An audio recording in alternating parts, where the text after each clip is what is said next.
White Coolies, dedicated to those nurses who did not return.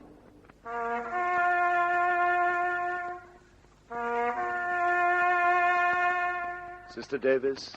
Missing. Sister Woodbridge. Missing. Sister Gardam. Missing. Sister Raymond. Missing. Sister Jeffery. Here.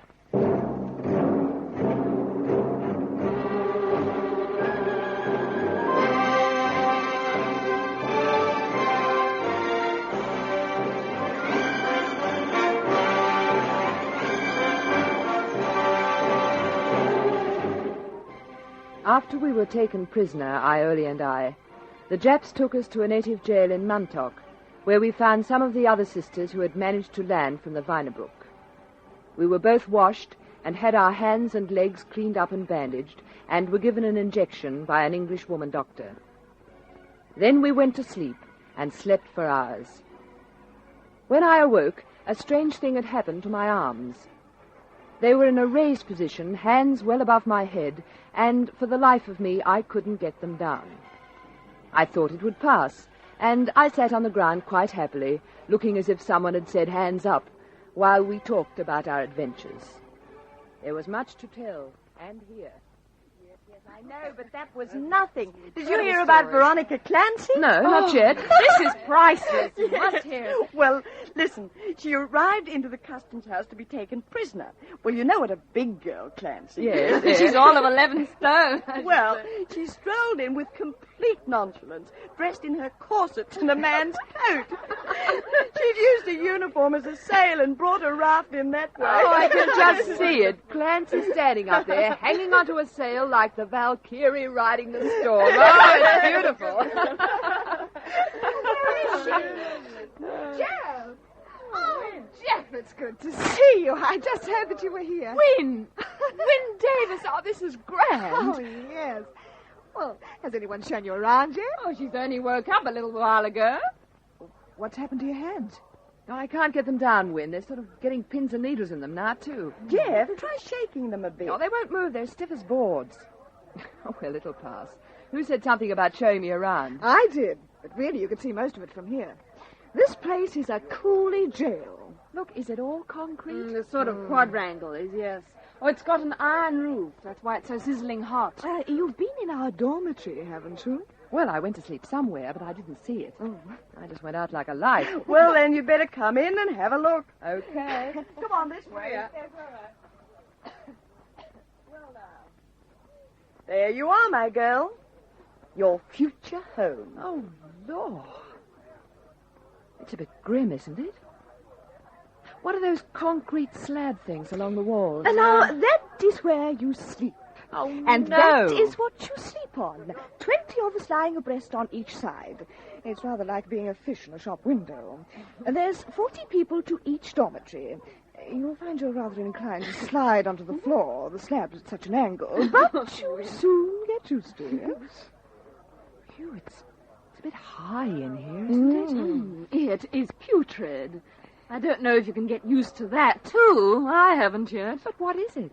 Down here at the end is a deep concrete drain. See? Yes. Well, that is what in polite circles is called the ladies' powder room.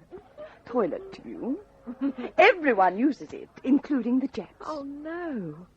But it's just open to the wide world. That's right. Oh, then over here we have a tong. A what? A tong. Well, it looks like a horse trough. So it might, but it's a tong nevertheless. Oh, it's where you bath. Oh. You stand here and whisk a tiny amount of water over yourself. And where do you get the water, Win? It trickles in at this end. For drinking water, you line up in an endless queue outside at a tap. A tap that drips a cupful of water in 20 minutes. But, of course, being in the sun, you get a fine suntan while you're waiting. Oh, over here, Jeff, we keep our eating bowls. Quite a collection. The kids told me there were about 600 people in the camp, nuns, civilian and servicemen and women and children, survivors representing 70-odd ships that were sunk that week in Banker Strait. There were a lot of wounded among them, so the nurses got busy and cleared one dormitory to use as a hospital. There were 3 doctors, 2 British and 1 German, and quite a lot of nurses apart from us, so we did our best. I was useless for 2 weeks as my arms stayed in the air. I thought they'd never come down again, and of course I had to be bathed, dressed, and fed. We were fed twice a day, at midday and at 4 o'clock. We would stand for hours in line, waiting for our ration to be doled out. Oh, I can't think why we have to stand in this awful heat for so long. Why can't we wait in the shade and come over for our ration when the line is shorter? James tried that the other day and was told she couldn't have anything because she wasn't in line. It just doesn't seem worth waiting for anyway, does it? 1 spoonful of filthy rice. Oh, I suppose it's better than nothing. It's the most evil-looking stuff I've ever seen. All grey and burnt. And as for that lukewarm wash they call tea... No, it helps wash it down. Oh, did you hear about Jenny Greer? No. She found a piece of potato as big as 6pence in her stew last evening, as well as a splinter of pork. Well, I had a sliver of something pink. I thought it was carrot. No. Pork. We asked. Oh, well, we're nearly there. I've got your bowl, Jeff. I'll feed you today. Oh, thanks, Wayne. It's awful to be such a nuisance. Hello, girls. You haven't just got yours. Yes, there was some hold-up again. There just isn't enough air in this place to go round. Oh, Win, you go on with your meal. I'll feed Jeff. I've had mine. Well, for one thing, it doesn't take long to eat, if you can get it down. You know, unless there's a change of diet soon, there'll be an outbreak of beriberi. How the women with kids managing, I just don't know. Surely the nymphs must organize us properly soon. I mean, so much unrest among all the different people. The Chinese are upset at being classed with the Asiatics. The Eurasians are definitely hostile to the Europeans. Oh, it's dreadful. Quick, it's raining. Oh, no! Get some of the ship's oil out of our hair. Oh, come on, quickly. Down a bit. Come on, let's... So we'd all dash out into the rain and try to get rid of some of the dirt and greasy oil that most of us were still covered in. It was pretty hopeless, as there was no soap and only 1 towel in the camp. But it did cool us off for a few minutes. As I walked back to the dormitory, dripping wet and starting to steam again, an odd thing happened. I don't think it's made any difference to It was me. wonderful, though. It's just made a bit more oil run down the face. Oh, my hair's straggling in my eyes. I can't get it out. Oh, drat these silly arms. Oh, Jeff. Jeff, what's the matter? Hey, what's up? I don't know. Jeff was just walking along and suddenly doubled up. Jeff. Oh, it's all right. My arms have come unstuck. Oh, it hurts. It's all right. It'll go in a minute. I hope. Here, Jeff, let's see if we can rub them a bit. Get the circulation. Oh, well, careful of her hand. Steady. Oh, I thought it was bad enough before. Cramp and pins and needles. Oh, but this. Oh, come on, Jeff. We'll see if we can haul you into the slab and give you a massage. After the pain had gone, it was wonderful to have my arms in the normal position again, but even so, they were still pretty useless. Even the simple act of undressing had taken 2 people to help me. We went to bed at 7 in the evening, always hungry, and in spite of the sweltering heat, we soon got cold lying on the bare concrete. I have never seen such sights as the Australian Army Nursing Service putting itself to bed. A mixture of old pants, sarongs, cast-off pajamas, and bits of old material. Anything we could swathe around ourselves that would protect us from the swarms of mosquitoes. Then, just as we were settled down for the night, our sweet-minded captors would start their little games. All the lights would be switched on, and then, when the whole camp was awake and the babies crying, they would turn them off until we'd settle down again. There was another little trick they had. Oh. How many times is that tonight they've woken the whole place up? 3. Maybe we'll get some peace now. Listen. Someone's coming in the dormitory at the other end. Who is it? Must be one of the guards. Yes, look. He's flashing a torch. What in heaven's name is he at? He's shining the light in people's faces. There's another one behind him. If they try any fun and games, I'll scream blue murder. What's that? Something hit my legs. What are you doing with that bayonet, you little ape? We're next for the torch, Win. Well, have a good look, you little toad. Australia! You filthy little swine. Here comes the other one. Hold on, Jeff. He's running his bayonet down everyone's legs, like a little boy running a stick down a fence. Except that the bayonet hurts. Oh! You dip on Bobby! Jeff! Oh, Jeff, did he hurt you? No. What did you call him? Japanese pig, it was all I could think of. Shouldn't. He might have... Well, he might have done anything to I you. can't stand the way they belittle us. They can't belittle us. They can make us do things that we hate, and they can torment us, but never belittle us or get us down. They'll try their darndest, but they won't succeed. We won't let them. Thanks, Win. I'm sorry I was a fool. I just got so mad. Oh, forget it. Are your legs cut badly? Not too badly. They'll do till morning. Mine, too. We've no bandages, anyway. Oh, well. Good night, old thing.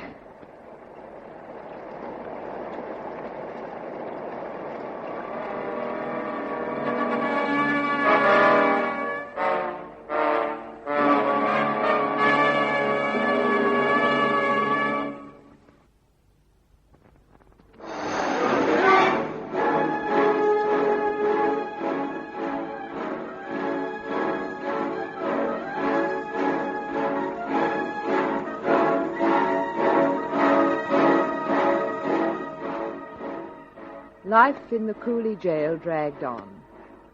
There was a feeling of unrest. We didn't seem to be able to organize ourselves. We kept thinking from day to day that we'd be moved.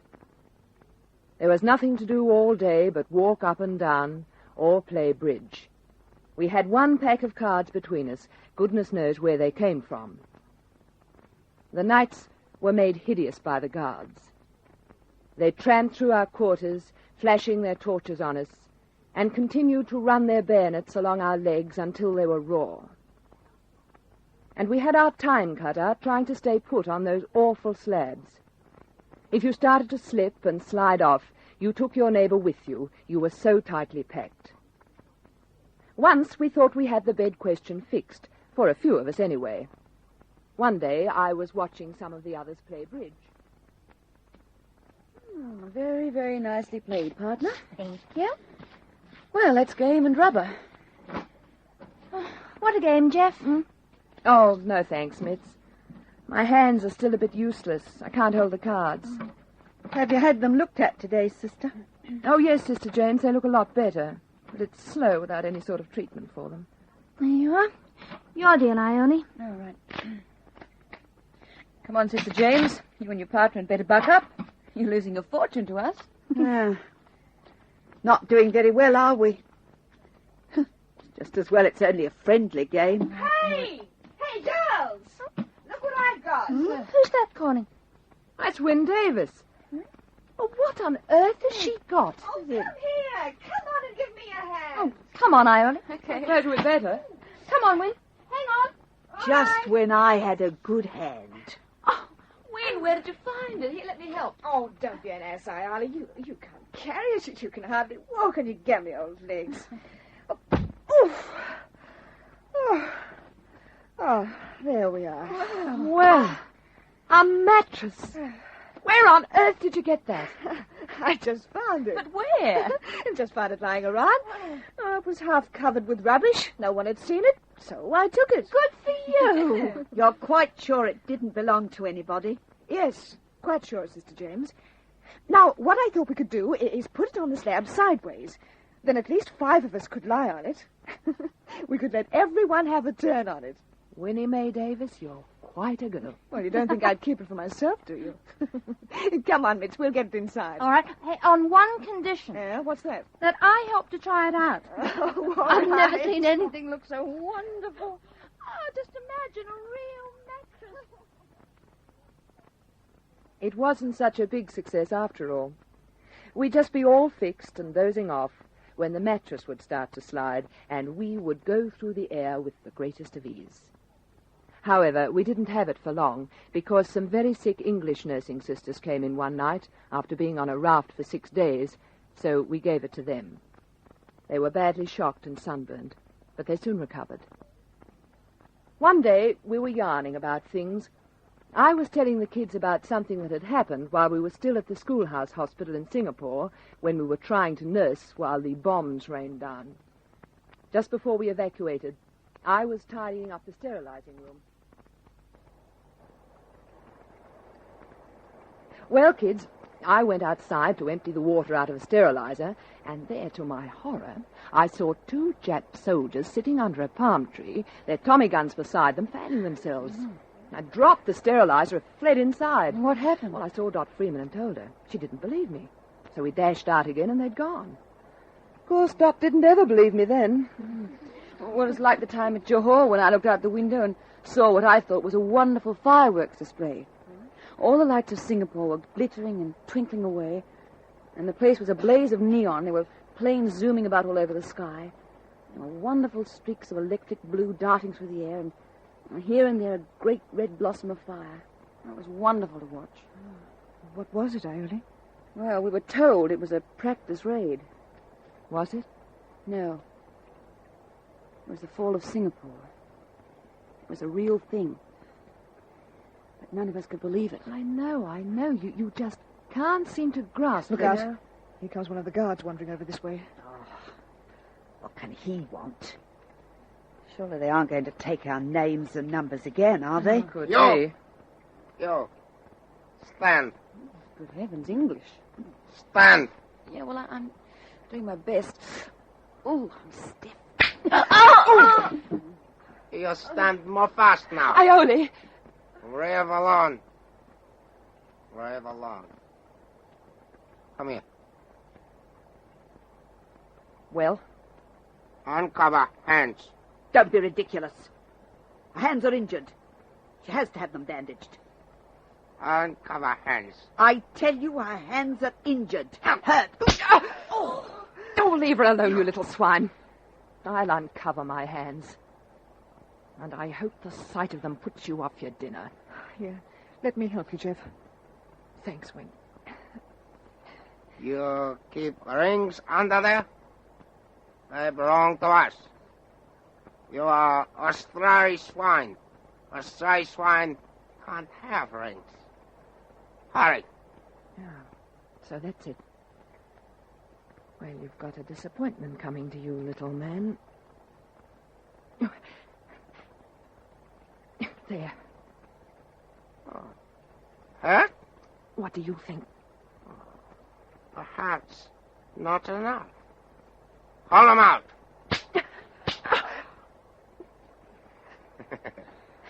All right. Go. Wait. Now what? You have watch. You're hiding it? I'm not hiding it. It's on my wrist. It got full of water. It's no good. You give it. He's got no right to take it. Don't argue with him, Sister James. It's not worth it. Win, see if you can get it undone, will you? Right. Buckle's rusted. I can't do it. I will get it. Take your hands off me. I will get it. Oh, take your hands off. I will see. Does not go. I told you that. I will fix it. You needn't bother. No bother. I will fix it. Like this. No. And this. You. Yes. Next stroll to stand up. Stand up quick. On you. Yes. Don't talk so much. Or make it that you can't talk at all. Understand?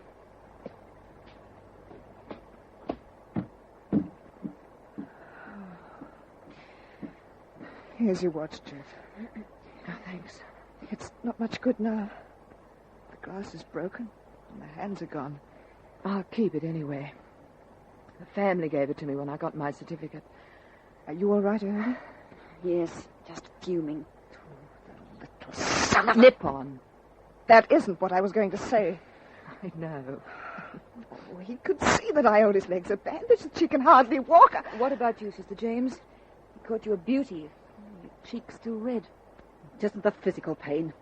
It's the indignity of such treatment that riles me. I'm going to report this to the officer in charge of the camp. Oh, I don't think that'll do much good. For one thing, they only speak English when it suits them. I don't suppose you could care less anyway. Here, Jeff. I'll put these rags you call bandages back on your hands. Thanks. I'm going to report that, soldier. Before you go, Sister James, I vote we should settle on a plan here and now. Oh?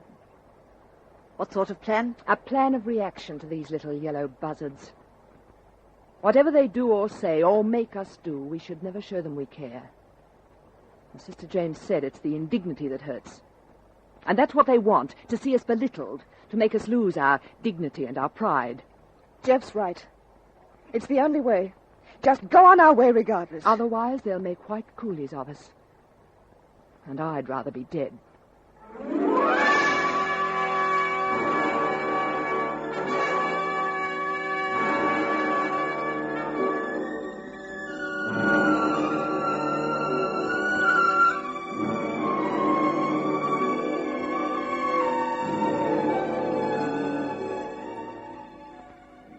We talked it over with the rest of the girls, and they decided it was the best thing to do.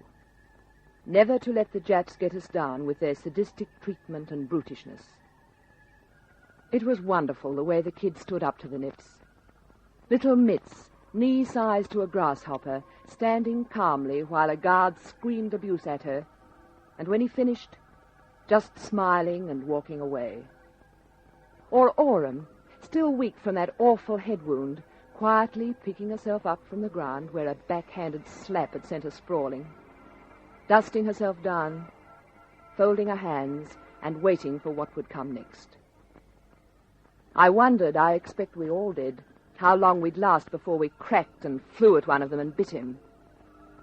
But it was wonderful to see how enraged they became when we refused to grovel. As Mitz said, "There's no doubt about it. It takes brave men to knock women around. The Emperor must be very proud of his little band of gallant soldiers." When I think that before the war I wanted to visit the land of cherry blossom. Oh, that's nothing. I used to like the Mikado. silly ass, Iole. Oh, Iole. Oh, look. There's someone coming in the gate. Oh, wouldn't it be wonderful if it was the rest of the kids and Matron Paskey? Well, it's a woman. Only one, though. They're shutting the gate again. It's Viv Bullwinkle. Oh, sure. One of our girls? Vivian Bullwinkle. Come on, let's go and get her. Yes, let's go. Viv! Come on over this way. What's the matter? What's happening? It's Sister Bullwinkle. She's just come into the camp.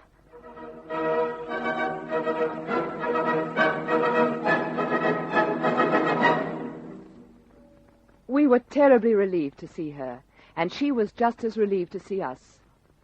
We hoped this meant that other sisters might gradually come in. But when Vivian told us her story, our hopes were crushed.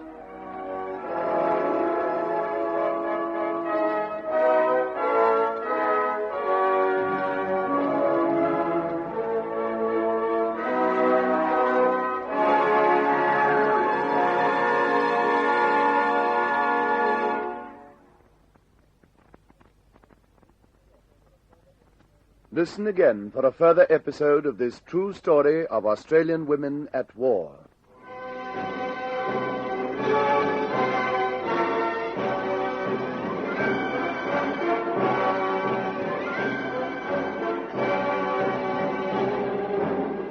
White Coolies is based on the diary written secretly in a Japanese prison camp by Sister Betty Jeffery, especially adapted for radio by Gwen Friend and produced by Fifi Vanguard for Australasian Radio Productions.